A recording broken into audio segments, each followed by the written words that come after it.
chef for 35 years.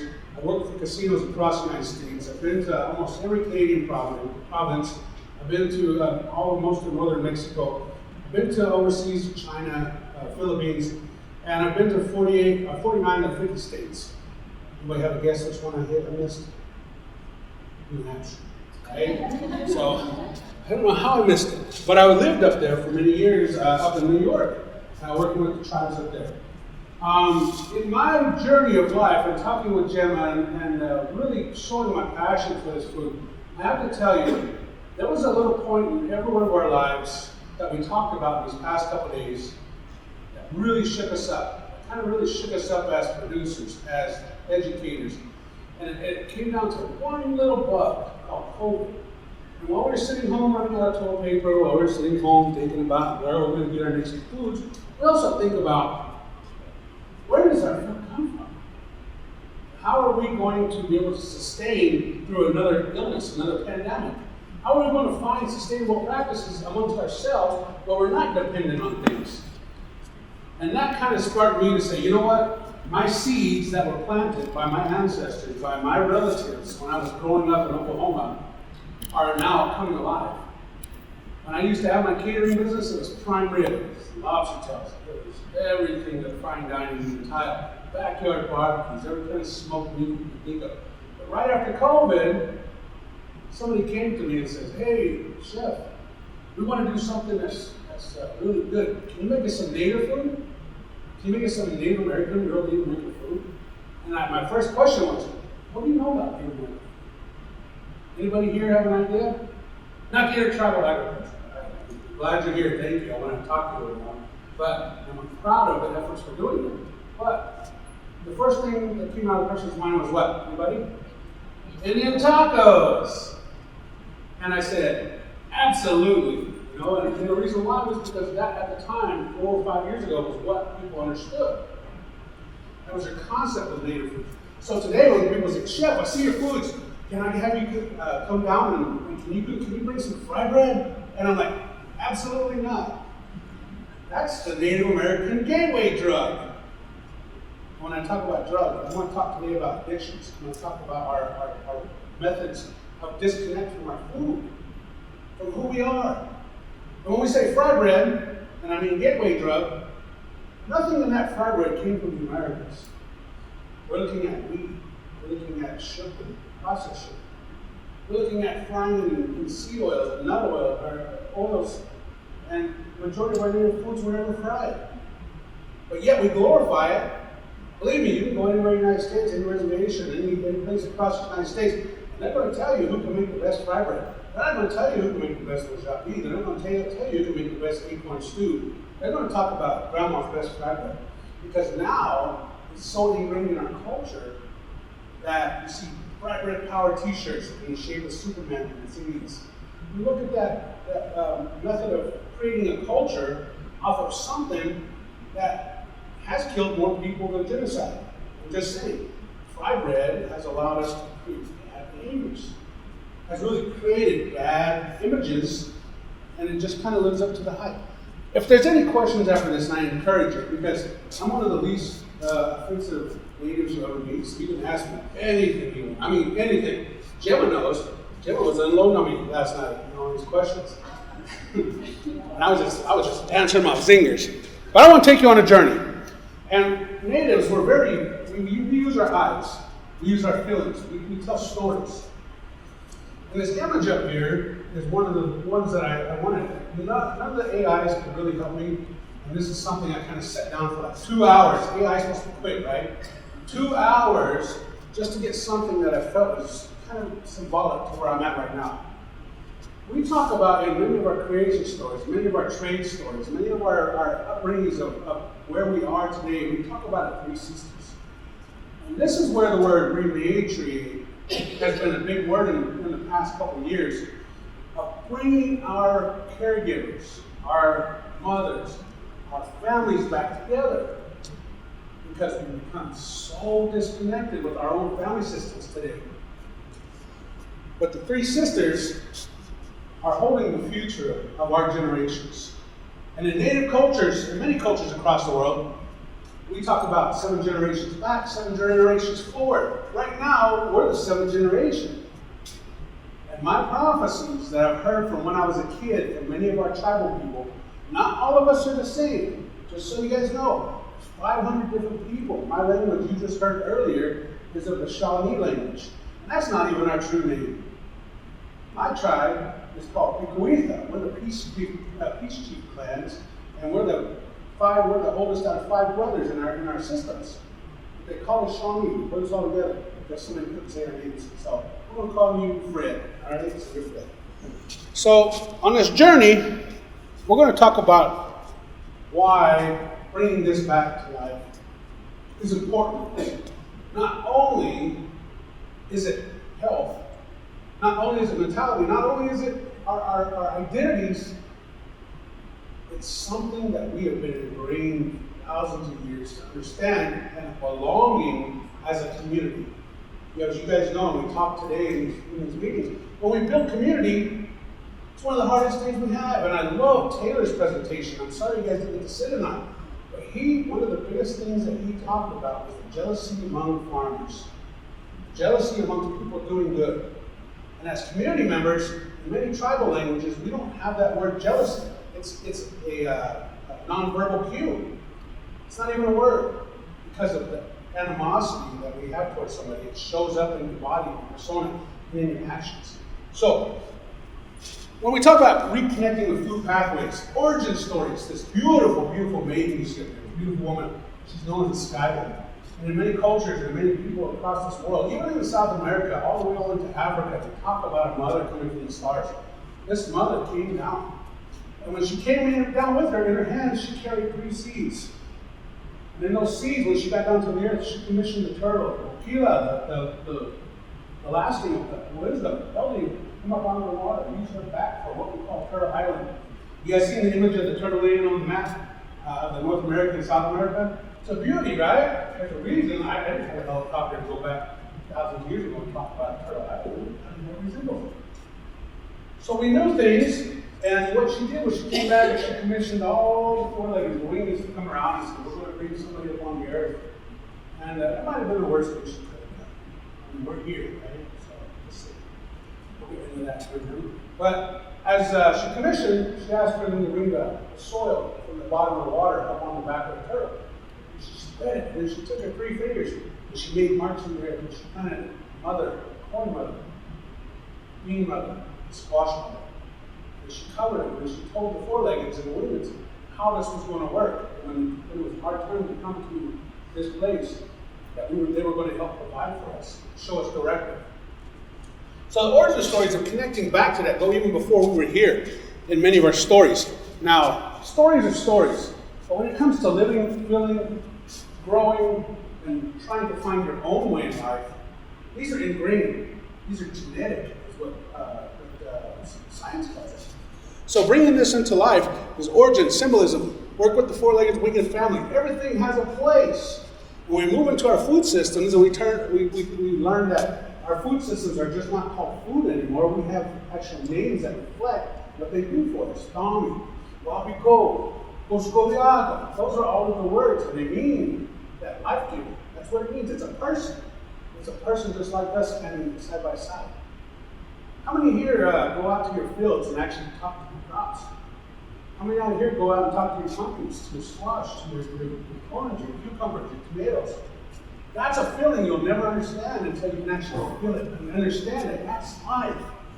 And you, from your hands, have created that 3 fingers and are now going to give it to somebody, are going to provide for somebody.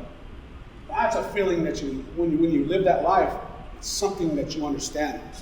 And being able to understand that when you take these foods and you disconnect, in this discussion, we're going to talk about the Depression era, we're going to talk about the health and mental wellness, end of an era. We're at that point now, so let's get moving. We got some time. I love images. So the 3 sisters with the infinity, I found this print. It's actually from England. And this was one of the artists over in England who put this depiction together of the 3 sisters collaboration. They were so inspired by it that they went home and made a depiction of our stories. And infinity means what? It's going to go on forever, right? That's what our vision is. That's what our hope is. Now, being able to bring these three sisters, these life givers, corn, bean, and squash, it's the basis of life. Anybody that knows Three Sisters Gardening, anybody that knows the true native seed, I'm not talking sweet corn. I'm sorry, sweet corn farmers, but that is another gateway drug. And I'll get to that here in a second, too. Sweet corn is delicious. It's an American pastime. But Native America never had a 100% sugar-laced sweet corn. Okay? It wasn't that. That's been genetically modified for our taste today. But if you ate the true corn that's sitting in front of you on that table, when I first came here yesterday and I said, can I have all the food on the table? That was what I was talking about. Corn right in front of you. Anybody here know how to process that corn sitting in front of you? Anybody know how to eat it? Has anybody tasted it? We use it as decorations. And then when I was in New York, one of the elders says, you know what? It's taken us thousands of years to make something edible. It's been 200 years to make it inedible. We're talking about jack-o'-lanterns, we're talking about this decorative corn you put. Most people don't even know it's edible. So, moving forward with these three sisters of learning that there was so much protein, so much carbohydrate, so much symbiotic relationship in that corn that you could live off three sisters without eating a piece of flesh. There was so much genetic modification in these thousands of varieties of corns, thousands of varieties of pumpkins that grew here in the South Dakota continent. That today you're limited to just a few handfuls of varieties after 150 years. We've got rid of our diversity. We got rid of our nutrition. We got rid of our health, our belonging, our wellness, trade. We got rid of all these things in less than 150 years, 200 years of existence. So when we think about returning to this human and tribal genetic modifications of creating these foods, we're at a revival point. I always make this. And then fast foods, right? So go down the road, you walk, McDonald's, you see all these Burger King. But this was the original fast food, right? So if you were able to catch it, then you were fast. If you were able to eat it, then you were really fast. So, and even to the point where even in our birthing, when we bring our children into their namings, we'll take rabbit feet or squirrel pelts and we'll rub it on their legs to make them fast. That's just a belief. That's how much we believe in the power of these relatives. And in this cultural language, animal does not have a word in our languages because it's crude. It's like calling somebody an ape. We don't have that. These are relatives. They were here before us and they were told how to take care of us. So we respect that. So, and as we look and we talk about these areas, where that fork in the river is where the Mississippi and all the rivers intersect, but just to the left of it, on that image, this is the 1580s map. There's a line that Canada said was theirs, and right below it was yours. So you guys are actually Canadians. But these river systems are so vast across the United States that our food, our exchange, our identities, everything that we did traveled those river systems for thousands of years, all the way down to the Gulf of Mexico, all the way up to Canada. Lewis and Clark, does anybody know the stories of Lewis and Clark? So out of St. Louis, when they were commissioned to come out this way, they knew that the native liked shiny trinkets, right? You know, it's all my earrings and nose rings, you know. We love that kind of stuff. Even today, I do. But, so they bought all these materials, they bought these axes, these hand axes. And so when they brought them out here, they traded up here with the Mandats. And they traded over here on the Missouri. And in 2 years of travel, by the time they got to California or Washington out to the ocean, those hand axes were already out there. Someone didn't tell them the shortcut. So it's been 2 years trying to find their way, and their hand axes were already out there. But all this identity of knowing these tribes that lived along these systems was a corridor for identity, for food, for health, for wellness. And I got to keep saying it because even here in South Dakota, just 100 miles east of here was a medicine spot. Tribes would go thousands of miles to come here just to get medicines. Okay? It's the only place it was grown. It's no longer there. Okay? Community values. When you work together as a community, and this is one of the main topics we've talked about all these past 2 days, building this community, building the awareness. Each of you today in this society here, in this world we live in South Dakota, this is a community right in this room. And for each of you to have a placement in this community, whether it's through education, whether it's producing, whether it's through buying, procurement, each one of you have an identity here in this community. And one of the things about our food, our people, is we had identification of being able to know how we benefited our communities in the best way we could. When you look at building community values, there's one thing today that's almost a thing of the past. Every Saturday or Sunday morning, 50 years ago, 40 years ago, what was the thing to do on Sundays after church? Go to grandma's and grandpa's house. Go have dinner. Have all your family come around at dinner table. Talk, catch up, fight. That was my family. But having these community values of identification of these communities with food, with growing systems, was when you as a grower, your family as a grower, you had a family role in identity. You knew your place in the community, and it provided you a safe place in your heart and in your soul. When you start talking about self-worth, building from your family up, most of you are talking about generational farmers, right? You guys know your self-worth. These FFA girls did a fantastic job of pinpointing the importance of keeping that self-worth hierarchy of family values in place. It's through that farm. It's through their worth, what they've been providing. So being able to build that community value, the hierarchy, each one of us in here know that hierarchy is very key to human development. We have to have those people we look up to. And in communities, you establish yourself as a leader, as a role person. So moving forward, community connections, rites of passage, building family. How many of you guys rode in your family's first tractor for the first time? You know, those are the kind of things when we talk about building those historical things in your brain, in your families, that rites of passage. When you were finally turned over the reins to your family farm, into your operation, those are rights. And a lot of times when we break up communities, we break all this down, and guess what? We have lost children. We have lost people. We have a lot of people around here that don't know where they fit in their lives because their communities were broken down at an early age. Sometimes through monetary, sometimes through loss. But a lot of times it's been through health, financial problems, all those things. And as you guys know, you've seen the studies of the new farmers. One of the higher suicide epidemics going on with farms right now.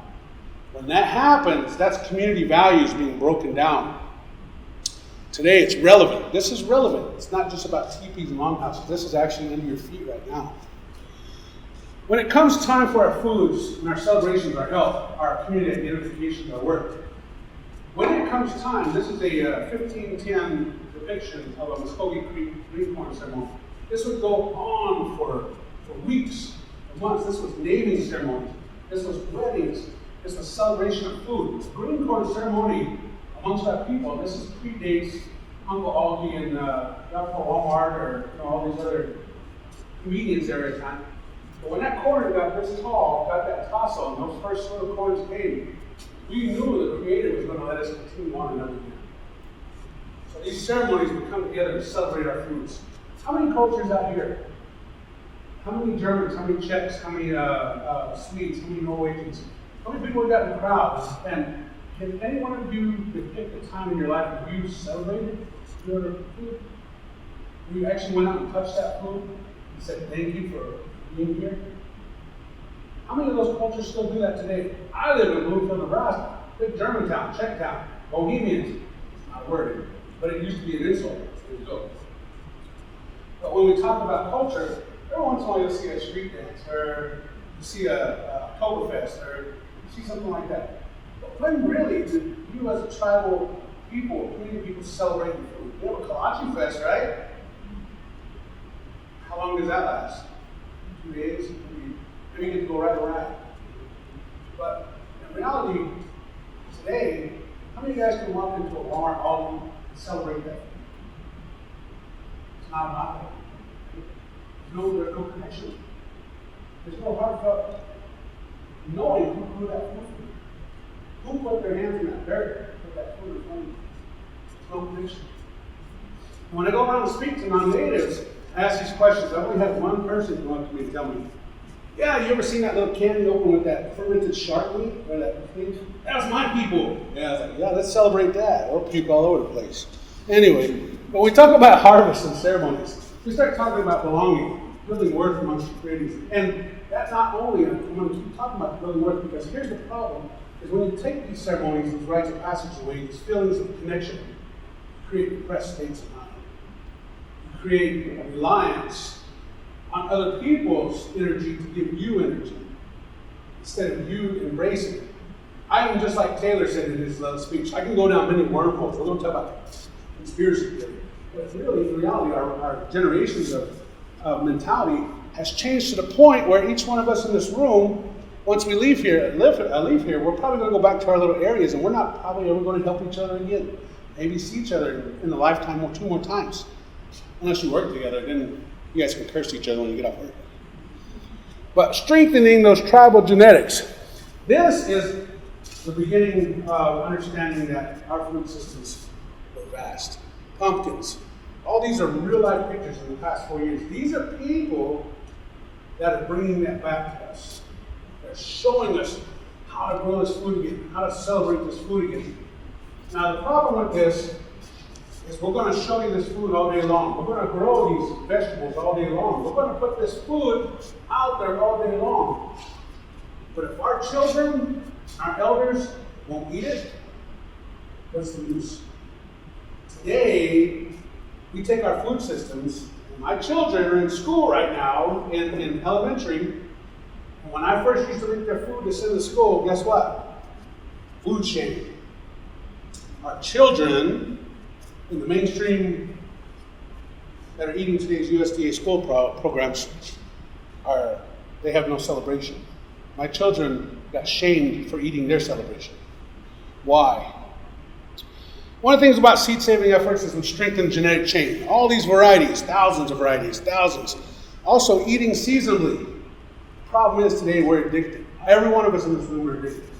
Every one of us live the addiction. Every one of us feel it. And I point fingers, and Jim knows like a snap. Right? I just tell people how it is. But each one of us wake up in the morning, we've got to have that coffee, we've got to have that sugary drink, we've got to have that sugar, salt, that fat right away. But when we wake up, guess what? All through the whole day, after that addiction crashes, we're no different than earlier. We got to have it again. We got to eat again. We got to feel that high again. And as children, learning that addiction process of Pavlov's experience of school systems of ding, ding, ding, ding, 8 o'clock, ding, ding, ding, 12 o'clock, ding, ding, ding, 5 o'clock. Each one of us are an experiment. You can see the clock is time to eat. Even though we're not even hungry. Oh, I'm starving. It's fun. We're programmed. We're addicted to food. We're addicted through our whole day's life. And afterwards, when we eat too much, we have to bed. It's just a cycle. It's a vicious cycle. So understanding that our food systems, the eating seasonably, in our traditions and tribes, we have ceremonies. And when something that the Mother Earth, and that's a Disney term, right?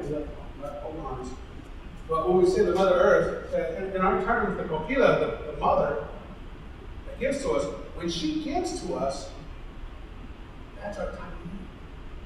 And then when she's done giving to us, then we have to take her bounty and preserve it for the Once we feast for something, then we can eat it. Once we talk to that food and say, thank you for being with us and providing for us, talking to that mother, then we can eat it. But once the Mother Earth is done giving to us, and she goes to sleep, we don't eat fresh anymore until next year. We have to rely upon what we preserve. Corn, beans, squash, wild rice, and sunflowers, all the things of nature. And us in here as a community group, if we were dependent upon each other to eat, with no Uncle Walmart or Auntie Aldi, how much food would you eat a day that you had to grow? You would have to almost respect your food, revere your food, because that was going to have to last you and your children and your grandchildren until next year. Well, we can go hunt. How many guys around here can go hunt that much food to eat 3 times a day? Nobody. We have to be on the move all the time. So to think ideally about creating addiction and behaviors today that have been stemmed here in America, even as non-natives, you guys are still under the control. You guys are still on the reservation, like us. You're told what you can eat. When you go out to eat, when you go to places to eat, somebody has a control of what food hits that market. Somebody's on control of who's feeding your kids. I spoke to USDA, I want to tell the story. earlier this year, before the administration kicked her out. She came to Sioux City, she got to talk to me. I got to cook for her, and I got to talk to her. She walks up to me, and she's a bit tall, lady, and she says, "Here's that chef." And right away, I knew who she was, and I said, "Oh, you're the one who's feeding my children." That's a great behavior. I love that kind of stuff. But I said, in reality, you feed my children 10 times a week. I pay for it. Everything that's on that menu does not fit my child's makeup, my child's genetic makeup. It does not fit my family. And you're making my children sick. You're creating what Big Pharma knows as an economy. The more we keep people sick, the more economy we have. Big Pharma is the ones that's helping these behaviors to come money in pockets. The sicker we are, the better control we have. When I talk to individuals who make laws about our foods, yes, we're getting to that. Yes, that's on the docket. And that's 30 years now. 30 years. We're still, we got one red dye eliminated last year, right? We were happy about it. Yes, red number 5 is gone. What about everything else? We've got to go 30 more years to get one more dye. But commodity area survival. This is my mother's reservation in Rosebud, South Dakota. When they piped out wheat flour, when they piped out lard, when they brought out rancid meat, this was a survival era. And this is why fry bread is the gateway drug, because survivability on many of these reservations was governed by this food. And what you see in that picture is what we call a press cycle. You took away the hunter's roles. You took away the forager's roles. You took away the mother's roles in providing for their families. You became reliant upon somebody. When people say, natives get everything, that's what it means when you get everything. When you took that away, when they took that away, you created a welfare society. And today's notion of taking civilizations and using food as a tactic to get rid of them, you broke them. You took away everything that they celebrated. Hunters, warriors, growers, traders, took away the whole dynamic system. And in 150 years, we have to get over it. You have to get over it. We're now a U.S. citizen. Most of us that I talk to don't want to be U.S. citizens. And some of you now under this administration are kind of like, well, yeah, we're going to cancel. But as we move forward, knowing that this was a tragic era in many peoples, not only the natives, but across the world, it's still going on. South America, this is still going on. It's still a way to control. Look into your audible books, look into your books, and then find a book called Ruin Their Crops on the Ground. And you'll understand why America's policy is today with today's school system and why we keep our children sick. Read that book. So, the 13-year-old girl in Dene, she's Navajo. They don't like to be called Navajo, they're called Dene. That's the traditional name. Dene, one of the 13-year-old girls, was asked to draw a picture of your family. This is what she did. That's her grandma and grandpa. Too many times on the reservations in our urban settings, and I don't want to exclude our urban people because they are just the loss of the reservation people. The problem is, when she drew a picture of that, she had seen her parents, her grandparents, dying. They're on meds, they're on everything. They're sitting in wheelchairs. And my own personal story is at 10 years old, my grandfather, a 25-year war veteran in the Army of the United States, gave his entire life, dragged my aunties and uncles across the world to fight for this country, and then comes home and has 13 strokes and 3 heart attacks because of the food system, because of the way they treat him and eat. And at 10 years old, when I'm supposed to be gaining my knowledge, my identity from my elders, from my grandfather, to talk to a man sitting in a wheelchair that is blind and I can't even see you, can't talk, can't even talk, tell you anything, that's kind of awkward. That's a breaking the circle of life. A little breaking those teachings, breaking that passing of knowledge, language. And I'm not talking about the circle of life where we go to a little lion club. I'm talking about real life scenarios where we couldn't talk to our relatives.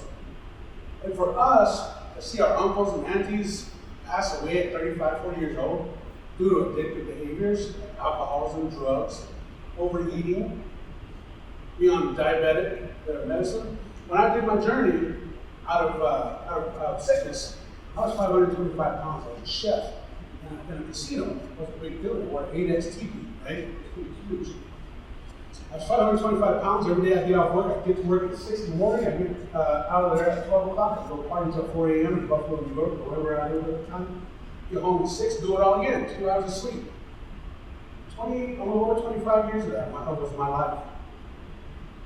And every time I get home, my body was so bad. I laid there and my heart, I just see it pumping.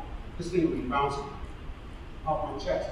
And when the blood drawn, there was triglycerides were off. I tried to measure them. Cholesterol was so bad, and they were going to put me in the hospital. And then the first thing the doctor said, I got to get you some meds. And I said, sir, you're not going to do that. I had just had my first daughter. And the first thing I ever had in my life was to see her hair and her come out. And that was instant love. And I said, like me, I'm not going to leave this world without my daughter, my new wife, without having a father, without having a director in life. So I had to change my life. And digging down into my past, letting my seeds grow at the atrocity of my life almost dying, the doctor told me I'd be dead in a couple of days. But here I am still today. I changed the way I ate. I understood behaviors. I understood what we eat, why we eat. I started reconnecting to my traditional ways. What I used to see on our dinner tables and our ceremonies in Oklahoma when I was a kid.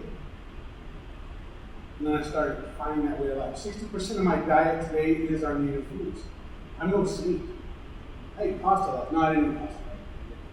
But anyway, I eat food that my body doesn't understand because it's addictive. I'm addicted. I can tell you that. I can drive up the road and see a sign coming out of Bloomfield, Nebraska, where there are no food options. When I see the bright lights of the city, man, I want to eat everything. That's addiction. I'm not even hungry, but I want to eat it. That's how powerful marketing is. And my children, guess what? Their lips are stuck on the window. Yeah. But there is one thing I did teach them, and that's kids, McDonald's is terrible. So my 5-year-old calls, Dad, look, crap Donald's. But obesity, autoimmune disease, shortened lifespan, poor quality of life, depressed mental state, birth defects, increased alcohol and substance abuse. Again, our name is alcoholics. Yes, is it because we can't process alcohol? No, that's a falsity. The reason is the food that was provided on our reservations created the addictive nature, created the addictive society of wanting fat, salt, sugar, everything the body's hardwired to do. Today, when I try to break addictive behaviors with people and get them back to eating their traditional foods, they don't want to eat it. My work with the elders has come to like face value. I did challenge 10 elders that were on diabetic insulin to go on a journey with me because I had got off insulin, I got off the blood pressure pills. And in 90 days, I healed my body. From 450 to 380, waking up in the morning on blood sugar, to triglycerides off the chart. And in 90 days, dropping from 14.1 A1C down to 5.9 just by eating whole food. Eliminating addiction, cleansing my palate. So I challenged the elders. Only one made it the whole distance. I need my meat. I need my beef. I need my pasta. I want my macaroni and cheese. But the one that did make it, she, in 90 days, she was 72 years old. She was off insulin. Her readings were back down to normal. Her A1C was back down to normal just by following our foods. Feeling it, connecting to it, understanding it. She passed on a couple years ago. She lived a better quality life in the last years because she was not waking up every morning putting more chemical in her body. So, that broken circle life. But today, we as people, and I'm just not talking about native people, there's no longer 3 sisters up there, there's a 4th sister. And the 4th sister is our medicines. That 4th sister is that teaching and understanding that our medicines and our foods run together. We are standing together with our foods, and the Mother Earth provides everything we need. She gives us everything we need. Understanding that we have to let the sun set on this era of convenience food, on addictions, on lack of quality of life, of letting somebody control us. We're not locked on reservations anymore, but we are still locked in this reservation in the United States, how we should eat, what we should eat, what's distributed to our people, what's put on the markets. When you go into the store, the highest bidder, those fancy boxes on your shelves. That's control. That's marketing. That's using us as sheeple and teaching us bad behaviors. The sicker we keep you, the more money we can get out of it. You guys are the economy. You guys are the consumers. You guys are the ones that are keeping these evictions alive. Because you go to the store and you buy it. Instead of eating what's grown right out from underneath you. And the regulations that are required to serve that food to somebody else are still controlled. You gotta understand that. For safety, absolutely. For control of our populations, dead on. They tried to bury us, but they did not know we were the seeds.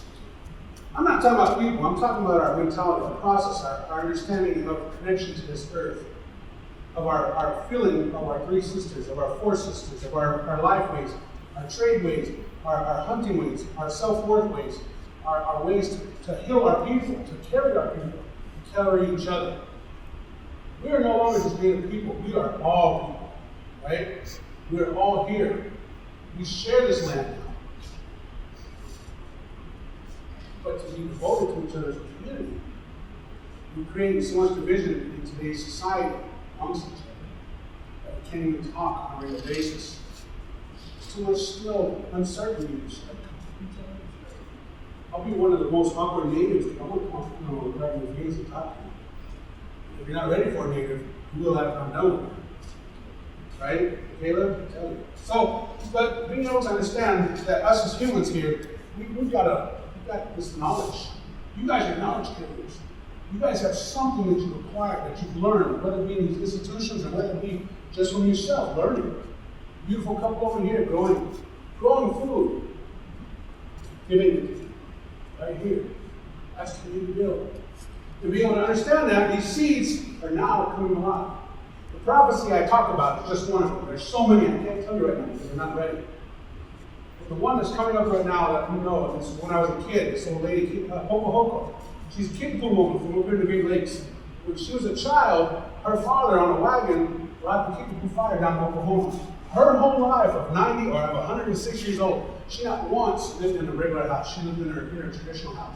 She wore a traditional dress every day. And at every ceremony, every feast, she would always tell the Kickapoo. She never spoke English.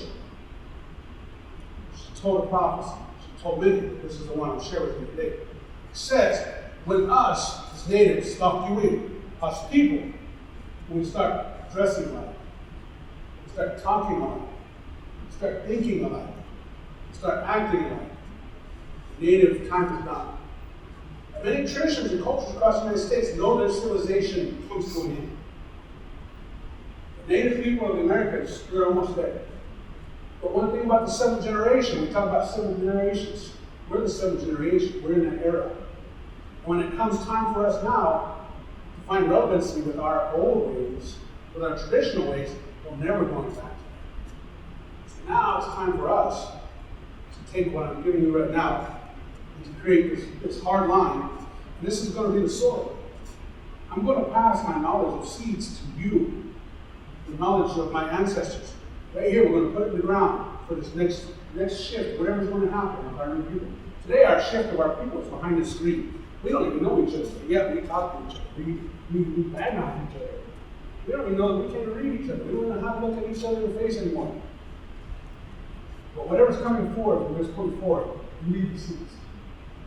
You, as the next generation, your kids, are going to pick this, they're going to water it, they're going to add their own input into it, they're going to put their own work into it, and these seeds are going to grow into something different. That's that seventh generation. That's how powerful we are. We're going to leave it for the next era of our people. Those four prophecies have been around thousands of years. We know our time is done. We know our relevancy is done. We're struggling. We're barely holding on to a language, barely holding on. Many tribes don't even have culture anymore. Many tribes all powwow. That's just what people want. They don't even have their traditional dances anymore. They don't have their traditional songs anymore. When I go around and talk to people, to elders, as I did the other day, what do you remember about your foods? What kind of stories do you have? Why did you eat that food? Why did you connect to it? I'm talking about 70 and 80-year-old elders. It's almost like I shamed them because they didn't learn. Because they weren't given the opportunity to learn. They were stripped. And the people in here, how many of you guys can tell me a story about the food of your, Germanic, tell me why your food is getting along? We're at that era. We're all thinking about it. We're all acting about it. We're that generation. We have to understand that those seeds, we're going to bring them back. But today, we talk about giving the power back to rematriation, creating all these seeds again. We're finding varieties of food all the time. Resurgence of our resiliency. We're still here. We're all walking together. We've survived something. We all have trauma. Some more recent than others. But when we talk about today, putting the power back into our original nurture, our mothers, we begin to feel it. We be able to understand. I got a 5-year-old son. When he gets hurt, he's not feeling good, I'll go, son, what's wrong? I need to do something? What does he say? Where's mama? Right. Where's mama? What? Don't have partners? No. I'm a 350-pound, 6'3" mama's boy too. Guess what? I can still say mama, unfortunately. Very fortunate. Thank you every day for that. But that is the most important thing. And in science, as educators, as nutritionists, as people in here, we understand when that child is right here, that first heartbeat happens, what that mother puts right here goes right there. Nutrition, food, it goes right here. If that mother is not eating the proper diet, not eating those, there's no chance for that chemical, that cell, to form right. We have so many problems with birth defects. We have so many problems with ADHD. We have so many problems with mental deficiencies today because our nutrition is lacking. Our foods that you see on your shelves that are told to be healthy are nothing but chemical feed us seed pods. When you go to California and you watch how they turn over peppers, lettuce, all the things that help what tells us to eat, you see the sprays, the covering, 5 sprays go on every crop. That chemical compound in that soil to grow that food for us to be healthy, it's all in that pot. Dakota University of Mexico in 2022, they released their last study in American Growing for nutrition analysis of our foods that are on our shelves. It doesn't matter where you shop as far as the major chains. All that food comes from the same place, all broken. Every one of those foods in that analyzed had less nutrition and more chemical in it. You're eating chemical every day. You're being bombarded every day with chemicals. Everything on that shelf in your pantry that has a colorful box that says vitamin enriched, vitamin fortified, that's all chemical. And I challenge every one of you when we talk about food sovereignty to go outside this door and go find me something to eat today. I'm hungry. How many can we do that? How many can walk out this door and go find me something? Some of you. But let's get enough for everybody, right? But in reality, this convenience area has put us in a line of defense, or dependence, excuse me. So, mothers, that first bite into your body. This is where we should be concentrating our foods. These foods that you're growing, these wholesome pumpkins, these corn, all this stuff on this table, our children got to taste it from that first moment. Today, when you go to stores, we're talking about Our Lady food waste, right? In the schools. I watched Carriage Hill, Omaha. Kids are required to take a fruit. Big old box of apples one day. Big old box of oranges one day. When you come out of that line, you got your Lunchable, right? You get your milk. Then you grab your apple. And as the kids walk by, the apple goes in the garbage and they keep walking. They'll go eat the Lunchable. They'll go drink the chocolate milk. But that apple is right in the garbage. We cannot grow food for the rest of our lives until those children know how to eat it, how to process it. Those children got to learn how to feel it. And each one of us in here that are eating our vegetables, when we go around the drive-thru and pick up chicken nuggets for our kids, that's not really good. So we got to understand, bring our foods back for that purpose, is where our center of attention should be in our economy to heal our children, heal our mothers, and then heal ourselves as the generations come along. When we talk about connection, we have the 3 sisters. They're all mothers. Dr. Becky Webster up in Oneida, Wisconsin makes the cornhusk dolls. If you notice the story about cornhusk dolls, when we revere the cornhusk, we also revere the woman. And cornhusk dolls and many of our native dolls don't have faces. Anybody got an idea? Why? Because the only one that can create identity in a person is the creator. We can't play that role, so we don't put faces on our dolls. Because we are not even close to the creation, the creator. The medicine woman, the white buffalo calf woman, she's bringing health, she's bringing understanding of reconnection, finding our traditional ways. Many of our oracles, many of our prophets, many of our medicine men talk about getting rid of the non-native foods. Get it out of your system because you're falling out of favor with your ancestors. And that's very true today because when we go to funerals, we go to weddings, we go to births, we go to ceremonies with our people, what's on those tables? Has anybody been to a native funeral? When you send your people off on that last day, what's on that dinner table? Casino fried chicken, macaroni and cheese, macaroni salad, juice that are all different colors in a plastic jug. I tell my kids, after all this talking to do about the native foods and connecting to it, if it's my time to go, and on that fourth day, I'm walking across that fourth bridge to my ancestors to go see them, I'm carrying a damn bucket of chicken, I ain't done my duty, right? They're going to send me off with food my ancestors know, because on that table, when it's my turn to go rejoin, they're celebrating for me, and on their table over there, everything that I offer over here is put on their table. So we're going to commune together. That's how important our food is. What you put down here for feast, what you put down every day for an offering, our ancestors, it's put on their table over there. And the more people here, the more tables get filled up over there. So we're still, when they fed us, when we were children, when they walked over there, we're still feeding them today. We have feast. And in the Hispanic society is called Dios de los Muertos. It's almost, they already had it, I think, this last week. But they feed their ancestors. So that's how tied our food is to our belief systems. But today we have freedom to rediscover traditional foods. That picture on the right-hand side is the 1910 green corn ceremony amongst the Shawnees in Oklahoma. When we were relocated to Oklahoma, the Delawares, the Shawnees, they would all come together. What's in the middle of them is the food they grew. Everything that comes out of your land was brought in front of all the people who lived right here in front of us. During that time of ceremony, everything that you grew, everything that you were proud of, that you had done, your family had done, you bring it right here. In today's time, I just got back from Oklahoma. This was our Thanksgiving 2 weeks ago. With a word, right? Thanksgiving.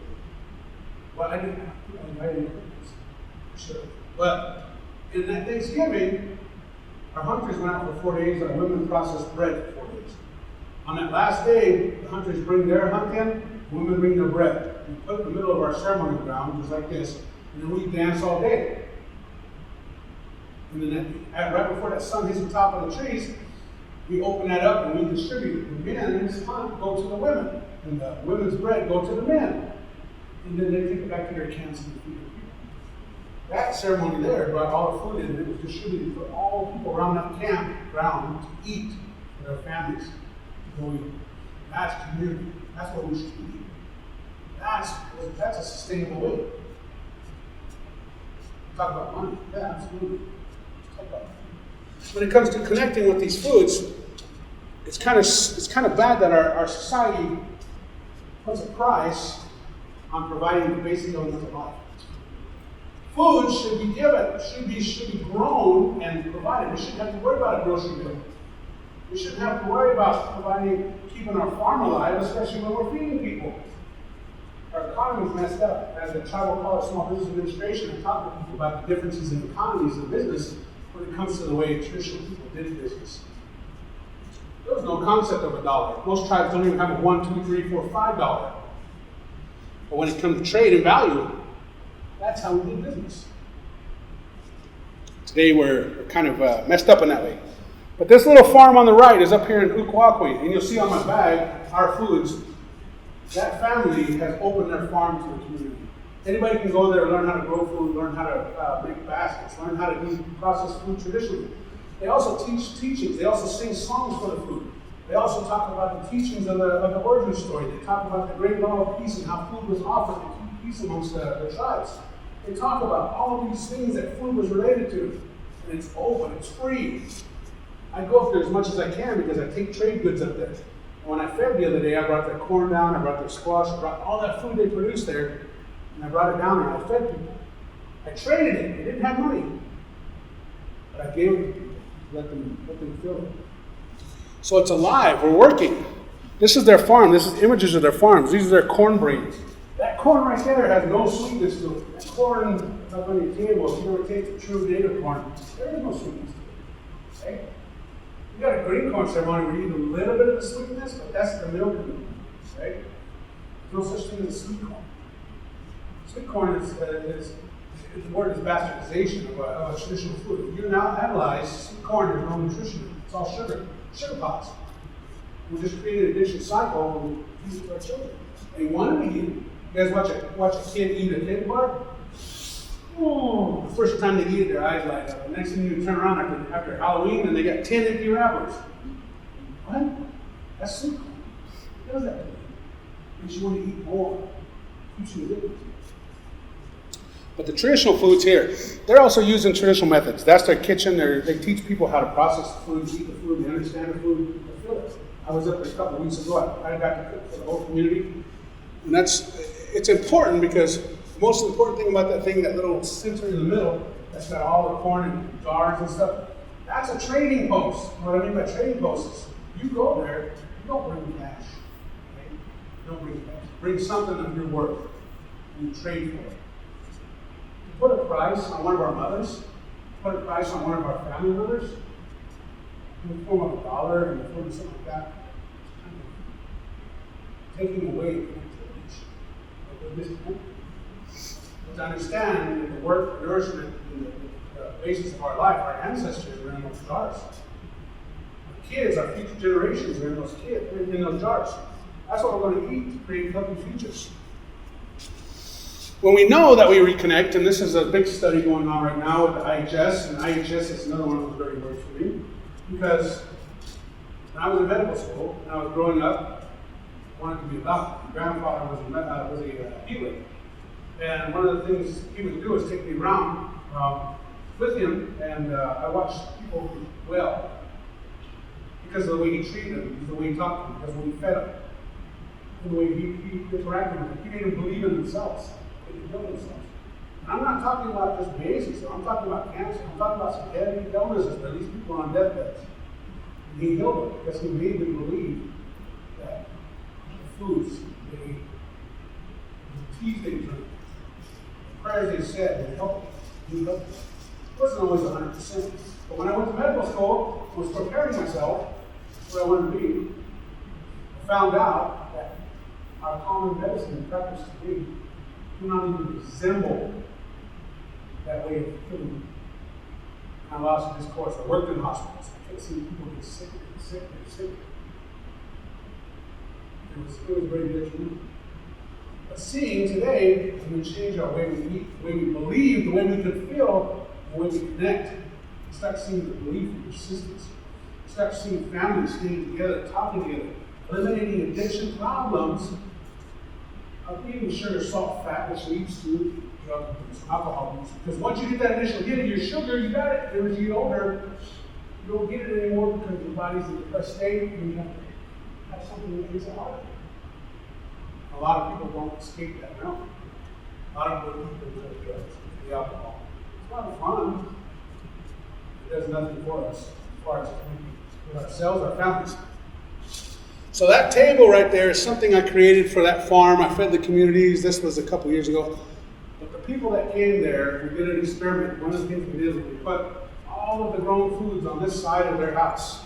All on these tables. Pumpkins, corn, squashes. And on this side, we put all the fast food we can find in De Pere, Wisconsin. And we invited the people in. And we said, all right guys, we're going to talk about food. We'll find you something to eat.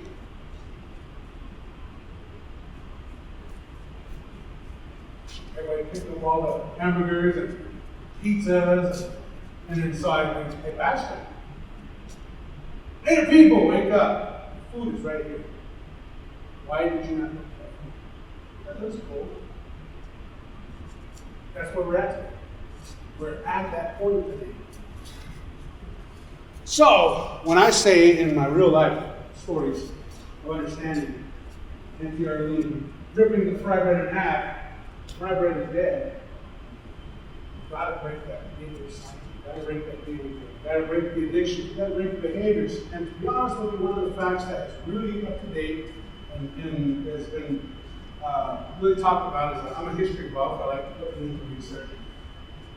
But the Spanish, when they encountered the Shadas and Owasso and people along the Arkansas River down in Bayou in Oklahoma, when they visited the villages, the French Jesuits wrote about it too. Native populations in those communities would eat 3 to 4 times in a 7-day period. So I say, natives are doing intermittent fasting, but when you think about it, what is food for? Sustenance. Why should we eat food? Keep our bodies going. When should we eat food? Ding, ling, ling, ling, 8 o'clock. Ding, ling, ling, 12 o'clock. 12 o'clock, we're eating our lunch, and we're thinking about what we're going to cook for dinner. Hey, it's finish lunch. Addicts. We're all addicted. We're all programmed people. Why are we hungry every day? Because our foods is looking for nutrition. It's hungry. The body's starving to death, looking for vitamins, looking for minerals. The more you have to eat, the more your body has to expel, the more energy. When you eat as a community here, you guys that grow foods know how much food comes out of those gardens. If we were to supply meal 3 times a day, the amount of room you have in your garden, how long would that food last? This community right here, 2 weeks. 3 meals a day, food this week, maybe a couple of days, right? That's not it. We got to think about that. How big is this garden for Aberdeen would we have to grow? We have to go to Sioux Falls and have probably done that in Nebraska. Just to supply 3 meals a day for the amount of people in Aberdeen. How much animals would we have to hunt just to keep food on the table? 12-ounce steak. Serious? 12 ounces of meat? We're beef country. Producing way too much food and we're over-consuming too much food. We're not eating seasonably when the Mother Earth gives it to us. We've lost our preservation methods to be able to survive. We're dependent. Connecting back to this food not only creates FFA children growing food for us, understanding that farms could be something potentially good for growing food. Our local system of healing ourselves is based upon these philosophies, it's a connection, a holistic, mental, spiritual, physical health. We can change that mindset. Put all of our efforts into teaching that child how to eat that little pumpkin, how much to eat that pumpkin, and why we should eat that pumpkin. No, we're going to put one in the valley. But when we drive through, we lost it. When we go to Walmart and buy bulk of everything, we lost it. When we waste most of it, if we can't use it all, we lost it. Thank you guys for allowing me to come here. I want to have some questions. I hope I maybe entice you a little bit to change the mentality of thinking, being able to watch the foods, connect with the foods, understand the foods, helping children grow, helping grandchildren start a new life. Let these seeds in this new era grow. We're going to leave it for them. When you leave this earth, hopefully something you did in this conference, in this mentality of community thinking, has influenced others to think the same way. No. We say, huele como, in my language, that means feel your food. When you eat, feel it. Let it do what it's supposed to. Okay? Questions? I'm not that good, I know that. Yes?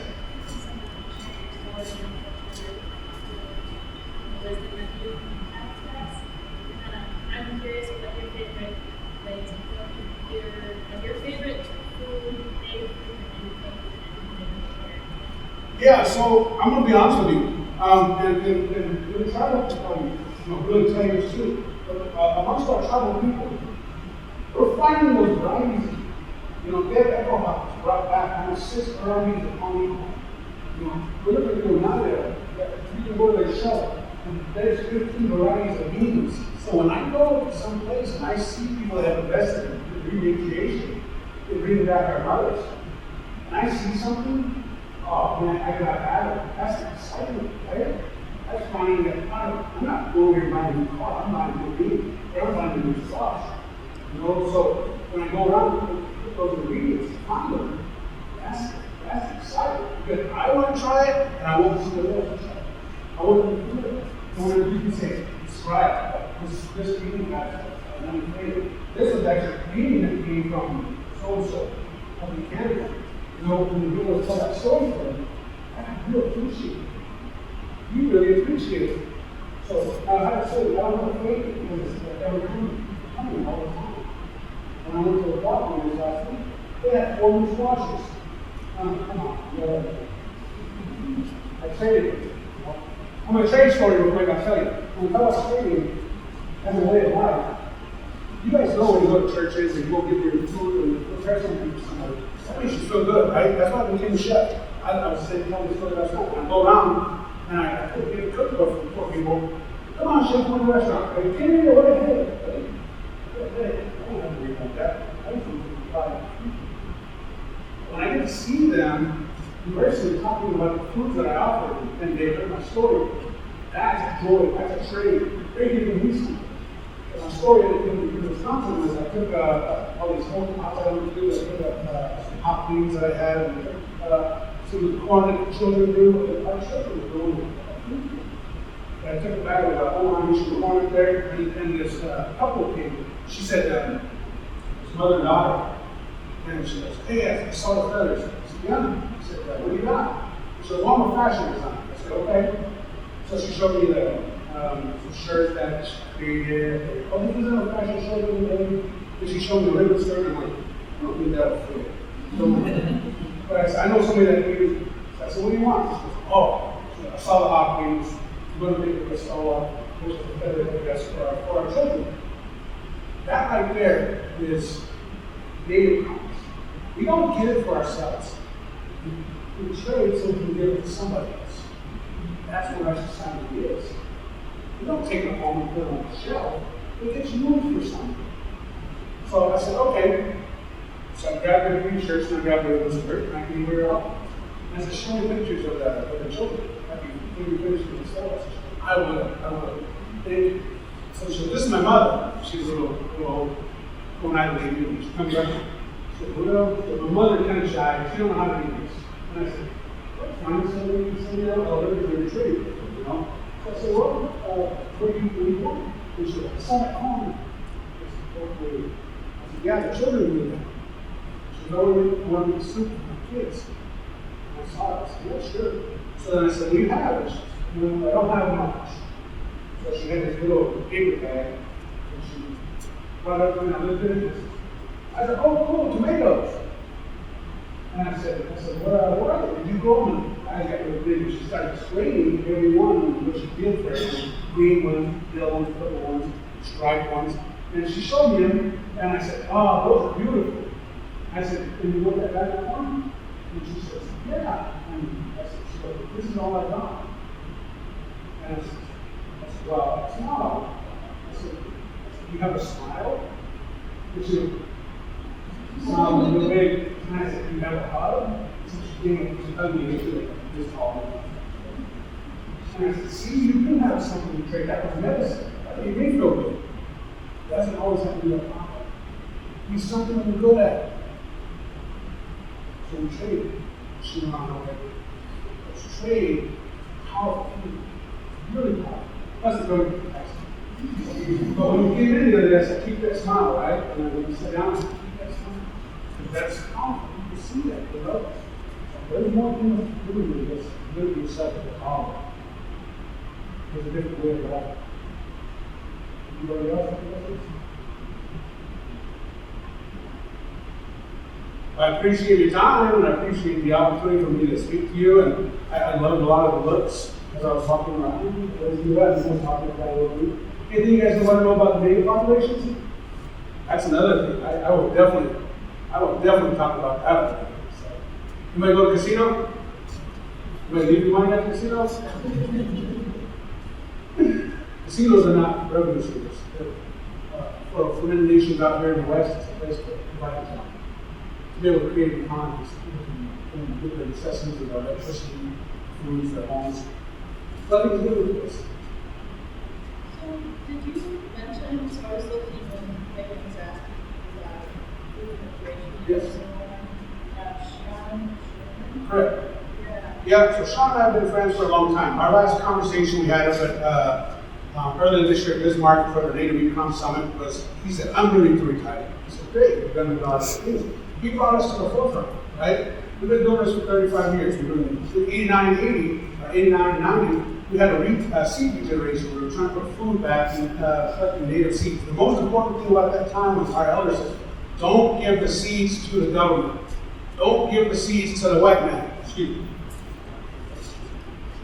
So they said, don't give it to them because they're going to take it and make money off of it.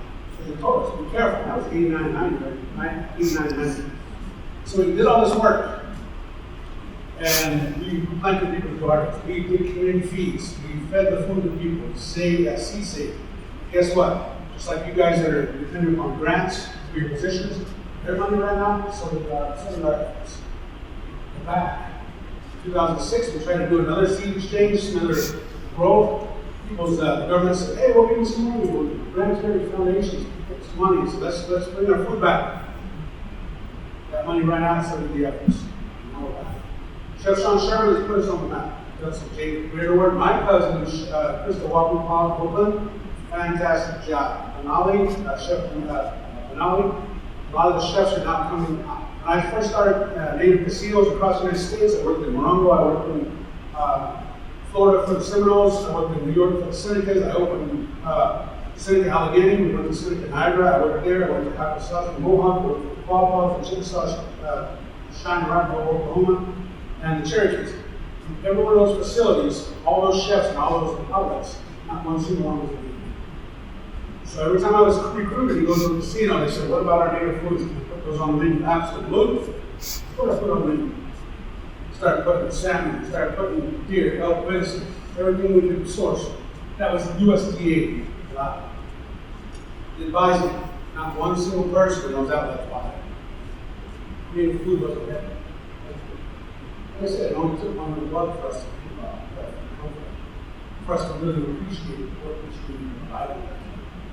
There's such an ecological system of eating those foods and processing those foods that most of us, we don't hear it in our study books, we don't hear it in our ways of life. Manipulation of the landscape, control our four-legged environments, and to be able to provide food on a daily basis of moving that we don't know that infrastructure because it's not taught. Today we strip away all tree lines, we strip away everything to create farming for monetary purposes. On the left, we're struggling now. I told my story of the weed the other day, with the fungicides. I saw it firsthand. Top story. The same thing we're doing to those weeds, it's the same thing we're doing to our children. Poisoning the basic element of life, food production, the basic rate of killing our children, our foods today, the basic element of survivability. Foods. It's a condition. You gotta find a condition. You gotta understand. Yeah, Chef Sean Sherman. If you get a chance to go up there, he does have quite a few. He's broken some barriers. The one I said, including my children too. What's the name of the show? Oh, Owam. O-W-A-M-I. Owam. And we have some restaurants popping up. Of course, many of them like Coffee in Denver Airport. They just opened up. Congratulations. They're still serving the fried bread. That's what sells, right? And it is a commemorative feast. It's like a Jewish unleavened cracker. You gotta commemorate those times, those hardships. You have hardships too. But when it comes to the total health, living. And I'll be honest with you, growing up and learning the falsities of how to take care of myself, eat more protein. You're a big strong boy. My whole goal was to play football for viewers of Oklahoma. I wanted to play for Coach Spencer at that time. So I ate a lot of meat. One elder years ago, why are you living there? One protein from what the cows eat. Look how big that cow is. So I finally took him there and said, I want to eat it. I was totally eat it for about 3 years. My numbers, down 525 pounds, down to 350 where I'm at, and still 350. That's still good. That was an awakening, right? It's changing that behavior, changing that knowledge that's been taught to us in the school system on the way up. Even today, understand food we have printed, but he said squash printed. Right now we have a plate, we have salt and plate on pressure. That plate is not a cookie cutter. We're genetically modified from the food that's right underneath our feet for thousands of years. You can't break genetics in our food. You see what happens. Dying, hurting. Something. And on that plate is milk. Any of you historians in here, in America, 300 years ago, where we got milk. You have to take it when you go through the school systems. I was told to move those schools that my children have to take it. I said, no, they won't bother. You can't have water, you gotta take milk. Why? Because they tell us the children have to have milk. And I said, we're lactose intolerant. I'm a musical fruit when I drink milk. You guys can, you want to be around me. They have to teach me. I said, well, can I have your parents take? My parents are not, my kids are not allowed to drink milk. No, you have to have a doctor's note. It says that they can't handle milk. And I said, are you kidding me? I said, half of these meals that you're serving have milk products in it. More than that. So I said, no. I said, my children, I told my child, I said, I have to teach you anarchy right off the bat. Just go, take the milk and hand home. I'm not going to go about it. Then the process. But here on the plane, what would you like milk? Anybody? Yeah, right? I'm a big dude, right? I'm not going to go milk a buffalo. You guys have seen the videos, right? You don't pet them, you don't touch them, you don't know, okay? So, those are the things that are not good. When I talk about Native American Digest books, anybody here from the University of Wisconsin? Good. They put out the diabetic cookbooks for Native American nations under the guidance of a tribal liaison. That's the word, that's the word, tribal liaison, or tribal representative. That person is to make the decision for natives as a whole. So you see the diabetic cookbook that is being put in IHS, you open the first page, what is it? Take a spoon of margarine, put it in a pan, drain some sweet canned corn, drain some black beans, and cook. And then talk about having milk. I'm like, go in there right now. That's even the bad part about our natives. We're disconnected so far from our foods that we don't even understand how it affects our body genetically, quickly. Anybody sitting by me this morning and I don't know. I was sitting there trying to be quiet and all the time. I was moving. Whoa. And I was like, move. Happy was another thumbs up. That's really just your body. Have problems with it. We went for that. I last night, that cheese over here, pasta, all this stuff, my body don't. So, but it's all right. You gotta eat. You can't feed everybody. But that's just it. Bringing those ingredients to the forefront, letting our bodies understand how genetically modified drugs. Each region is different. Each people are different. My goal and my mission, if you read my bio or my thing online, is to create regional cookbooks for specific people that have been there for thousands of years. State health systems. One of the things I talked to Chef Sean Sherman about in Bismarck, Econ was to put a distribution center here in the Omaha Nation in Nebraska to be able to have shipping lanes along the Missouri and create a Missouri River corridor through these states to create just subsidized, incentivized tribal foods to buffer the Missouri River. That's a lot of work because there's so many tribes that to contend with. But I said, Chef, I need your nonprofit. Tribal agriculture. We need your nonprofit because I need us to create policy to grow native foods on native lease lands where the tribe has nothing to say except we sign a lease contract. We can grow the food. We ship it down to the Omaha Nation. We process it in steam table sheet pans because a lot of these schools, as we were talking, don't have kitchens anymore. And complete meal in a sheet pan will be steamed for health services, will be steamed for children's outlets, for schools, and then all we do is serve it. We don't need cooks, we just need the process to do that. All those growers need it. Today, in America, there are not enough native producers to supply that food. Do that much work.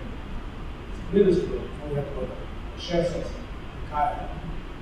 And then we move the facility to Bozeman, Montana. So we don't have a production center in Bozeman, hopefully a week ago. But in Iowa City, I'm working with the Simple Reconnecting or Big Things Action Society. We just bought a building in Iowa City. Iowa City gave them a $1 million grant to start food production over there. So I'm going to go over there and upgrade the kitchen so we can do exactly this. We start processing steam table, institution ready pans for health. Hopefully we get growers and with the Iowa co-op group, who was talking about that the other day, food hubs. We're getting food hubs going, we're getting Wisconsin going, we're getting these areas in Illinois working. We probably have enough to start the process. So we got to change our mentality. 3 meals a day is way too much. Going to Costco and then Sam's Club and stock in the pantry. Every morning when I wake up and I cook, I go into my back room where my mother's are, my pumpkin, my corn, my bean, and I pray. I tell them, today we're going to go food. Today we're going to talk about health. Today we're going to tell children how to cook. I do children cooking classes too. So when I go out and go feed people, I pray to my pantry. How many in here can go to your pantry and pray to your food? Right? Hello, General Mills. I believe you. No, but in reality, that's this. You got to understand the connection that food is a major part of our holistic wellness. So, I'll leave you guys with that. Appreciate it.